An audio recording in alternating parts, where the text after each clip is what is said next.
জাকাতের টাকা, হ্যাঁ জাকাতের টাকার ক্ষেত্রে ভিন্ন আরেকটি ব্যাখ্যার প্রয়োজন রয়েছে। জাকাতের টাকা আল্লাহ ভাগ করে দিয়েছেন কাকে দিতে হবে কাকে দিতে হবে না। সূরা তওবার আয়াত নম্বর 60 আল্লাহ রাব্বুল 8 শ্রেণীর মানুষের মাঝে ভাগ করে দিয়েছেন। ইন্নামাস সাদাকাতুল লিল ফুকারায়ে ওয়াল মাসাকিনে ওয়াল আমিলিনা আলাইহা ওয়াল মুআল্লাফাতি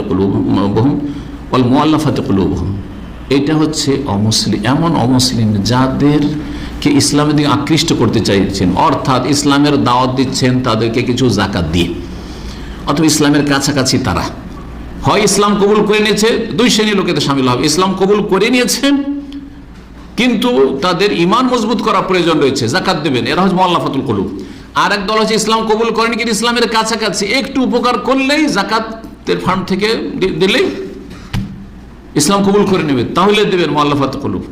আর আরেক দলও আছে, তারাও অমুসলিম, যে কট্টর শত্রু ইসলামের কাজগুলি করতে দিচ্ছে না, মুসলিম দেশে বাস করেন, তাদেরকে কিছু এই জাকাতের টাকা থেকে কিছু দিয়ে, তাদের মুখে কিছু দিয়ে নুন খাওয়িয়ে দেন যাতে একটু গুণ গায়। এটা অমুসলিম দেশে বাস করে যদি ইসলামের কাজ করেন তো অনেক সময় প্রয়োজন। তাদের কিছু না খাওয়াইলে আপনাকে মসজিদ মাদ্রাসা করতে দেবে না, আপনাকে আপনার ইসলামিক অ্যাক্টিভিটিস আপনাকে চালু রাখতে দেবে না।